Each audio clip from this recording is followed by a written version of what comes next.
So guys, today we will be starting lecture 3 part 2, जबकि part 1 में हमने section 31 पढ़ा था इंडस्ट्रियल रिलेशन एक्ट का 2012 और ये आप लोग की असाइनमेंट थी सेक्शन 32। लेकिन इसको भी हम एक दफ़ा गो थ्रू करेंगे। राइट नाउ जो आपके साथ स्क्रीन शेयर हो रही है ये जो हमारे पास स्टूडेंट्स थे अहमद आसिफ की उनकी प्रेजेंटेशन है। टोटल 10 स्टूडेंट्स ने वो असाइनमेंट सबमिट की है और इनकी काफ़ी अच्छी बनी हुई थी। इसके अलावा अक्सा खालिद की थी, उनसे उससे भी हम थोड़ा सा ओवरव्यू लेंगे कि किस तरह उन्होंने असाइनमेंट अटैम्प्ट किया। इसके अलावा रमशा इफ्तिखार, खनसा वसीम, तैयबा अनम, हलीमा सुहेल, इनके असाइनमेंट्स बहुत अच्छी थी। पता चल रहा था कि उन्होंने एटलीस्ट एफर्ट की है। बाकी भी जिन स्टूडेंट्स ने किया उन्होंने अच्छा किया है, लेकिन थोड़ी सी सिंपल थी और आप उसको और अच्छा कर सकते थे। सिर्फ 10 स्टूडेंट्स ने असाइनमेंट सबमिट की है, which shows that they are only the responsible ones, कि उनको है कि हम कुछ लर्निंग इससे कर लें। बाकियों ने आई डोंट नो क्यों नहीं की, क्योंकि अगर मैं जो है ऑफिस जा सकती हूँ, अकेडमी जा सकती हूँ, आप लोग के लिए स्लाइड्स बना सकती हूँ, आपके असाइनमेंट चेक कर सकती हूँ, so you can also do it. If you are not serious you can leave the internship session. That's very simple. Okay, moving towards introduction जो आज हमने पढ़ना है, इन्होंने बहुत अच्छा लिखा है। लाइक एक ही स्लाइड में इसमें इन्होंने कोई 10 स्लाइड्स यही नहीं डाल दी कि जो इंट्रोडक्शन ऐड करना है। So what is meant by unfair labour practices, why there is a need to add this slide, जो इन्होंने सोचा भी होगा और बहुत अच्छी ऐड की है। और एक दो स्टूडेंट्स ने भी ऐड की थी कि जनरली आप अगर एक चीज़ स्टार्ट कर रहे हैं और आपको सिर्फ सेक्शन 32 पे असाइनमेंट मिली है तो आप उसको जनरली इंट्रोड्यूस तो कराएं। ठीक है, और इन्हें बहुत अच्छा जो है बहुत ही क्लियरली सिंपली लिख दिया that unfair labour practices we normally mean such practices which violate the universally accepted norms of fair labor practices or local labor laws regarding regulating them। कि जनरली जो आपके जो नॉर्म्स है फेयर लेबर प्रैक्टिसेस के या जो laws हैं उससे रिलेटेड, जब उनकी वायलेशन होती है तो आप उन चीज़ों को अनफेयर लेबर प्रैक्टिसेस कहते हैं। इसके अलावा भी अगर आप अनफेयर लेबर प्रैक्टिसेस को पढ़ना चाहें तो आप ILO की वेबसाइट, इंटरनेशनल लेबर ऑर्गेनाइजेशन जो हैं जिसमें सब कंट्रीज़ के लेबर लॉज और उससे रिलेटेड जो फेयर लेबर प्रैक्टिसेस क्या होंगी या अनफेयर लेबर प्रैक्टिसेस क्या होंगी उस पर अवेलेबल है, वो आप खुद सर्च कर सकते हैं। Next, he has mentioned that we will be primarily focusing on unfair labor practices discussed in section 32, which are mainly related to the workman।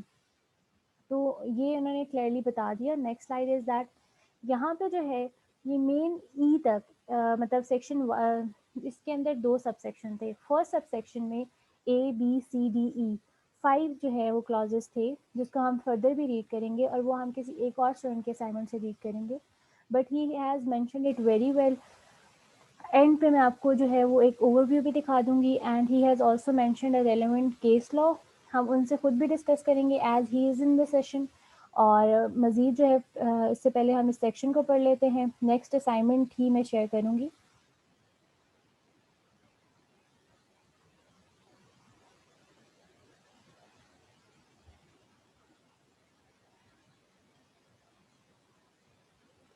So this is the assignment of Aksa Khalid. She has also presented it very well.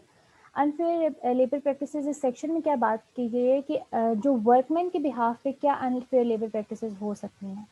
इसमें included no workman और other person और trade union of workman shall. No और shall का word मैंने आपको last में भी बताया था सेक्शन 31 में, वो एम्प्लॉयर की अनफेयर लेबर प्रैक्टिसेस से रिलेटेड था और ये वर्कमैन की। लेकिन पहले स्टार्ट में उन्होंने लिख दिया कि कोई वर्कमैन ऐसा काम नहीं कर सकता या shall be forbidden, shall refrain from, इस तरह से हमने कनेक्ट करना है बाकी सारे सब सेक्शन को या क्लॉजेस को। ठीक है, तो ये आपने माइंड में रखना है। नो वर्कमैन और other person of trade union of workman shall क्या क्या काम नहीं कर सकता। एक तो परसुएड नहीं कर सकता, इंटिमिडेट नहीं कर सकता, इंड्यूस नहीं कर सकता।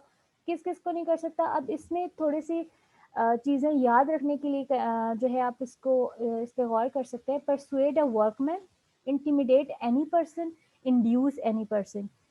मतलब पहले जो उसका सबसेक्शन था उसके साथ वर्कमैन को उन्होंने कहा कि वो ज्वाइन या मतलब किसी ट्रेड यूनियन को ज्वाइन करे या रुक जाए ड्यूरिंग वर्किंग आवर्स। उससे रिलेटेड कोई ऐसी जो है वो प्रोविजन किसी पे नहीं लगा सकता या किसी को कंपेल नहीं कर सकता। ये परसुएड करना बेसिकली एक कहते हैं ना कि आप किसी को अपनी बात से परसुएड कर रहे हैं, मतलब उनको किसी इस नतीजे पे लेके जाना उनका इसी तरह ब्रेन वॉश करके कि आप इस ट्रेड यूनियन को ज्वाइन करें या ना करें। तो वो भी एक तरह के प्रोपेगेंडा में आएगा और अनफेयर लेबर प्रैक्टिसेस में आएगा, वो नहीं कर सकता कोई भी workman. Intimidate any person to become और रिफ्रेन फ्रॉम बिकमिंग लाइक धमकी वगैरह कोई नहीं लगा सकता कि आप इसको ज्वाइन करें ना करें, या फिर ज्वाइन की भी है तो अब इसकी मेंबरशिप आप छोड़ दें और दूसरी की ले लें, या सिर्फ छोड़ दें बस अपने काम से काम है, कि कुछ भी ऐसा काम वर्कमैन को अलाउ नहीं है कि वो कोई ऐसी अनफेयर लेबर प्रैक्टिसेस करे। हर किसी को राइट है कि अपनी मर्जी से किसी ट्रेड यूनियन में आए जाए, पहली छोड़ के दूसरी में जा सकता है। एक टाइम में कोई 2 ट्रेड यूनियंस नहीं ज्वाइन कर सकता, लेकिन कोई भी परसुएड नहीं कर सकता, इंटिमिडेट नहीं कर सकता, ना ही इंड्यूस कर सकता है टू रिफ्रेन फ्रॉम बिकमिंग और cease to be a member of और officer of or trade union by intimidating, conferring और offering to confer any advantage. इसको कोई कोई और एडवांटेज दे के, या कोई फॉर एग्जांपल आगे जो है इन्होंने प्रोवाइजोज में या सब सेक्शन 2 में भी लिखा हुआ है कि ब्राइबरी या अनडू इन्फ्लुएंस, कोर्जन या कोई एडवांटेज दे के आप उसको नहीं इंड्यूस करा सकते कि आप इससे इसको ज्वाइन कर लें या रुक जाएं, ठीक है। और बाय प्रोक्योरिंग और offering to procure any advantage for such person और एनी अदर पर्सन, फिर वो अपने लिए एडवांटेज हो या किसी वो वर्कमैन जो खुद उसको इंटिमिडेट कर रहा है या इंड्यूस कर रहा है, उसको एडवांटेज दे के ना खुद फ़ायदा उठा सकता है, ना किसी और शख्स के लिए फ़ायदा जो है वो फ़ायदे का कोई काम करा सकता है। अगर वो कराएगा तो ये अनफेयर लेबर प्रैक्टिसेस होगी। फिर जो है उसके बाद उन्होंने बताया है, ना ही वो कंपेल कर सकता है और ना ही अटेम्प्ट टू कंपेल। कंपेल कर, अगर इसमें डिफरेंस क्या है, कंपेल कर दिया मतलब उसने फोर्स कर दिया और एक बंदे ने काम कर दिया और ऐसा हो गया तो अनफेयर लेबर प्रैक्टिस है। लेकिन काम करते करते वो पकड़ा गया, काम भी गलत हो गया, वो अटेम्प्ट टू कंपेल हो गई, ठीक है। Attempt to compel the employer to accept, ठीक है, एम्प्लॉयर से रिलेटेड है, और वो वहाँ पे ये अटेम्प्ट टू कंपेल वाली कंडीशन आ जाएगी, ठीक है। और यहाँ पे हमने फर्स्ट में देखा था परसुएड एनी वर्कमैन, फिर इंटिमिडेट इंड्यूस एनी पर्सन लिखा था उन्होंने। अब यहाँ पे वो क्या कह रहे हैं, कंपेल और attempt to compel the employer, किस लिए कि वो उनकी डिमांड जो है वो एक्सेप्ट करे। कैसे? बाय यूजिंग इंटिमिडेशन, मतलब धमकियां वगैरह लगा के, कोर्जन थ्रेट करके, प्रेशर डाल के, या उसको कहीं कन्फाइन करके, या डिस्पोजेशन या असॉल्ट डरा धमका के, या कोई इंजरी करके, या फिर उसकी जो टेलीफोन वाटर पावर फैसिलिटीज़ को जो है ख़त्म करके, इस तरह की कोई भी कंपल्शन या attempt to compulsion to the employer जो है वो नहीं की जाएगी। अगर की जाएगी तो वो अनफेयर लेबर प्रैक्टिस होगी, ठीक है। और फिफ्थ जो पॉइंट है, ये fifth clause of sub section 1 of section 32 is that he shall not, no workman shall commence, continue, instigate or incite others to take part or expend or supply money or otherwise act in furtherance or support of an illegal strike or go slow। पूरा पढ़ने का मकसद ये है कि एक तो वो इस चीज़ के लिए उसको फंडिंग नहीं, जैसे हम कहते हैं कि इनको तो फंडिंग हुई हुई है इसलिए ये धरना देने आ गए हैं, तो यहाँ पे अगर कोई वर्कमैन कोई कमेंस करता, कमेंसमेंट में किसी स्ट्राइक की कंटिन्यू, कि इसको कंटिन्यू रखें या इसको प्रॉपरली स्टार्ट करें, या इसकी वजह से कोई मसला क्रिएट करें जिसका नुकसान हो एम्प्लॉयर को या to the general and to the public at large, तो अगर इस तरह का कोई काम करेगा, इलीगल स्ट्राइक या गो स्लो जो है प्रमोट करेगा, तो वो भी अनफेयर लेबर प्रैक्टिस में आएगी। अब फिर ही एक्सप्लेनेशन की जो आगे उन्होंने एक्सप्लेन किया हुआ था, उसमें उन्होंने एक्सप्रेशन गो स्लो को जो है वो एक्सप्लेन किया कि इसका क्या मतलब होगा कि go slow means organise, deliberate और purposeful slowing down of normal output और deterioration of normal quality of work. उन्होंने कह दिया कि कोई भी बंदा, कोई भी बंदा वर्कमैन ही होना चाहिए अंडर दिस सेक्शन, ठीक है। डेलिबरेटली या प्रॉपर प्लान करके या किसी पर्पस के साथ नॉर्मल आउटपुट जो है किसी भी इस्टेब्लिशमेंट या इंडस्ट्री की नहीं रोक सकता, ठीक है, या उसकी वर्क कंडीशन को डिटेरिएट नहीं कर सकता। अगर करेगा तो अनफेयर लेबर प्रैक्टिसेस होगी। लेकिन साथ ही साथ उन्होंने बता दिया कि गो स्लो में ये चीज़, कौन सी चीज़ नहीं आती। Go slow does not include slowing down of normal output or deterioration of normal quality work which is due to mechanical। इसमें 4 बातें उन्होंने बताई हैं।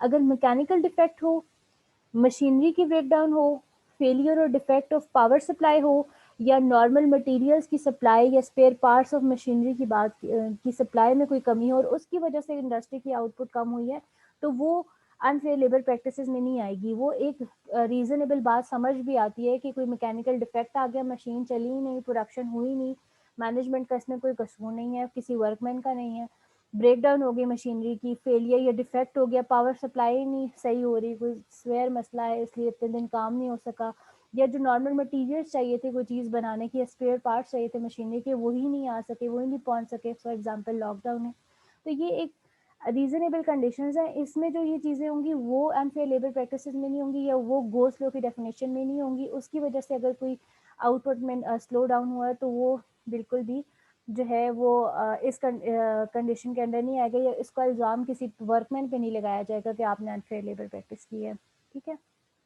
ये एक इसकी मेन ये था इनकी। अगर इसमें देखें, it shall be an unfair practice for trade union to interfere with ballot and held under section 19 by exercise of undue influence, intimidation, impersonation or bribery through its executive or through any person acting on its behalf। ये sub section 2 है कि अगर section 19 के तहत जो हम CBA वगैरह पढ़ रहे थे उसकी इलेक्शंस हो रहे हैं और उसके दौरान अगर कोई इंटरफेरेंस की जाएगी वर्कमैन की तरफ से या किसी भी या ट्रेड यूनियन ऑफ वर्कमैन की तरफ से, तो वो अनफेयर लेबर प्रैक्टिस होगी। अब वो किस तरह से इंटरफेरेंस कर सकते हैं, वो अनडू इन्फ्लुएंस कर सकते हैं, मतलब एक्सेसिवली परसुएड करना। अगर आप गूगल पे भी सर्च करेंगे ना तो इन वो यही लिखा होगा कि आप किसी को एक्सेसिवली इतना परसुएड करते हैं कि वो अपनी फ्री विल से काम नहीं कर सकता। ये अनडू इन्फ्लुएंस होगी, इंटिमिडेशन की, किसी को धमकी लगा के, इम्पर्सनेशन की, आप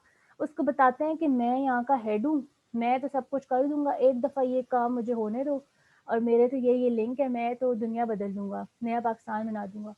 तो अगर इस तरह का कोई मतलब वो खुद को कोई और बंदा शो करता है, इम्पर्सनेशन या रिश्वत देता है, तो ये सारी चीज़ें जो है वो अनफेयर लेबर प्रैक्टिसेस में आएंगी। थ्रू इट्स एग्जेक्टिव और थ्रू एनी पर्सन, वो खुद एग्जेक्टिव मेंबर के थ्रू करता है या किसी पर्सन के बिहाफ पे करता है, ये सारी जो भी कंडीशन होगी ये ओवरऑल ही अनफेयर लेबर प्रैक्टिस में आती है। ठीक है, ये हमारे पास था सेक्शन 32। अब अहमद ने एक केस लॉ ऐड किया हुआ था, अगर वो मुझे सुन रहे हैं इट्स बेटर कि अगर वो खुद एक्सप्लेन करें, नहीं तो हम उसको खुद एक रीड दे देंगे ताकि इन कभी भी जितना हासिल करें अच्छा है। तो Ahmad, can you hear me? Yes ma'am, मेरी आवाज आ रही है? जी जी बिल्कुल आ रही है। आपने केस लॉ ऐड अब किया, अगर आप उसको एक्सप्लेन करना चाहें इन शॉर्ट। यस मैम, उसका वैसे तो लाइक थोड़ी सी बड़ी जजमेंट थी, लेकिन मैंने उसको मतलब इसलिए सिर्फ ऐड किया था क्योंकि मैं चाह रहा था सेक्शन 32 से रिलेटेड ही ना। लेकिन इसमें ये था कि इसमें जो प्राइमरीली जो स्टैट्यूट्स इन्वोक हो रहे थे वो दूसरे वाले थे, लाइक सेक्शन इसमें इन्वोक हो रहा था 53 एंड 54 ऑफ कॉन्स्टिट्यूशन, और इंडस्ट्रियल रिलेशन एक्ट के भी दूसरे इसमें इन्वोक हो रहे थे। लेकिन इसमें प्राइमरी बेसिक केस फैक्ट्स ये थे कि ये पीटीसीएल के कुछ एम्प्लॉइज थे, उनको जब जॉब से निकाला गया तो उन्होंने पंजाब इंडस्ट्रियल रिलेशन एक्ट के जो है ना उसके अंदर ये केस फाइल किया था। बट इसमें जो मुझे चीज इंपॉर्टेंट लगी जो मैंने कोर्ट किया था इसमें, जो जज थे लेबर कोर्ट के, उन्होंने डेफिनेशन को डील किया था। उन्होंने इसकी डेफिनेशन के बारे में बात की थी कि जो अनफेयर लेबर प्रैक्टिसेस की जो प्रोविजंस हैं उनके लिए उन्होंने एक लैटिन टर्म भी यूज की थी कि मतलब इनको बड़ा डेलीगेट तरीके से पढ़ा जाना चाहिए। इनको ऐसे नहीं हो सकता कि इस जो डेफिनेशंस प्रोविजंस में लिखी हुई हैं इन्हीं को पढ़ के उनकी लिटरल इंटरप्रिटेशन कर लेना काफी नहीं है। उसके अलावा भी जो है ना उसकी जो उसको जो अप्रोच करनी चाहिए वो भी उसको देखना चाहिए। तो इसमें मतलब जो डिफाइन उन्होंने बड़ा अच्छा किया था इसको, तो मैंने सिर्फ इस वजह से इसको कोट किया था। लाइक डिफरेंट पैराज में उन्होंने सेक्शन 32 की बात की है और रेड विद सेक्शन 33, क्योंकि सेक्शन 33 जो है वो आपको प्रोसीजर देता है मेरे ख्याल में कि क्या ग्रीवेंसेस कैसे डील की जाएं। और इसमें ये है कि एक लैटिन टर्म भी यूज की गई थी इसके लिए, साइने क्वा नन, यानी जो है कि इसका मैं मीनिंग आपको बता देता हूँ। हाँ, कि एक एसेंशियल कंडीशन होती है, I think that is absolutely necessary. तो मतलब मैंने तो इसको सिर्फ इस वजह से कोट किया था कि केस फैक्ट्स तो इतने कुछ इंटरेस्टिंग नहीं थे, लेकिन जो सेक्शन 32 को जो डील किया है लेबर कोर्ट के जज ने वो बड़ा इंटरेस्टिंग था मेरे लिए, तो मैंने इस वजह से इसको कोर्ट का इस जजमेंट को कोर्ट करना मुनासिब समझा। सो बिल्कुल करेक्ट, क्योंकि हमारी जो मेन टाइटल आ रहा है अगर एक्ट के अंडर भी तो वो अनफेयर लेबर प्रैक्टिसेस का है। अब वो एम्प्लॉयर या वर्कमैन से रिलेटेड है, तो जनरली आप कमेंट्री से भी देखें तो इस तरह से केस लॉज उन्होंने रिलेट किए हुए होते हैं कि जहाँ हो सके। आपने बहुत अच्छी चीज़ ऐड की है। तो सबके पास एक साइटेशन आ गई है कि जिसमें उन्होंने अगर इस टर्म को जो है डिफाइन किया गया है 2014 SCMR 535, सुप्रीम कोर्ट की जजमेंट है। खुद भी आप लोग, इन्होंने ये रेफरेंस भी लिखा। मैम एक और चीज मैं ऐड कर दूं। जी जी असल में ये जजमेंट ये जो मैंने साइट मेंशन की है, मैं यूजुअली इसी साइट से मैं जजमेंट्स लेता हूँ क्योंकि हमारे पास तो फिलहाल एक्सेस नहीं है, वो पाकिस्तान लॉ साइट थी। तो इसमें जो जजमेंट्स मिल रही थी ना रेलिवेंट, वो थी इंडस्ट्रियल रिलेशन ऑर्डिनेंस की। वो मेरे ख्याल में वो पुराना एक्ट है, तो वो मैं कोशिश कर रहा था मुझे इंडस्ट्रियल रिलेशन एक्ट 2012 से रिलेटेड ही मिले। उसमें मुझे सिर्फ यही मिली थी, लेकिन इसमें भी थोड़ा-सा कुछ पैराग्राफ्स हैं जो हम कह सकते हैं बिल्कुल सेक्शन 32 से ही डील करते हैं, तो मैंने इस वजह से इसको कोट करना मुनासिब समझा था। ठीक। एक्चुअली इंडस्ट्रियल रिलेशन एक्ट 2012 का जो है वो है भी, अगर लीगल प्रैक्टिस में देखा जाए तो सबके लिए ये न्यू लॉ है जिसकी बेसिस पे प्रैक्टिस की जा रही है। बाकी प्रोविंसेस का किसी का 2010 में है, 2013 में, तो इससे रेलेवेंट केसेस आपको पाकिस्तान लॉ साइड पे भी हर सेक्शन से रिलेटेड नहीं मिलेंगे। लेकिन अगर आप कंबाइन करें, जैसे कंपनीज ऑर्डिनेंस है, ठीक है, और कंपनीज एक्ट 2017 का है, अब सेक्शन नंबर चेंज है लेकिन अंदर अगर आप कंटेंट देखें ना ऑलमोस्ट सेम है। कोई एक आध नई चीज़ आई होगी लेकिन बाकी चीज़ें सेम है। तो आप पिछले लॉज को भी कोट कर सकते हैं क्योंकि एक ये नया लॉ बना है, लेकिन इससे बिल्कुल रेलिवेंट आप कह सकते हैं the bare reading of the industrial relation ordinance is same as that of the section 32 of the industrial relation act 2012, और ये हमारा केस लॉ है और इसमें ये प्रिंसिपल इस्टेब्लिश हुआ है। इस तरह आप जो है रिलेट कर सकते हैं। और आपने वेबसाइट भी ऐड कर दी, सब इसको देख सकते हैं और जनरली अपने यूज़ के लिए भी फर्दर आप इसको चेक कर सकते हैं। तो ये हमारे लेक्चर 3 पार्ट 2 हो गया। इसके बाद जो है हमारा कंसिलिएशन प्रोसीडिंग और आर्बिट्रेशन होगी आफ्टर अ मिनट, उसकी मैं स्क्रीन शेयर करूँगी आपके साथ, then we will continue with that.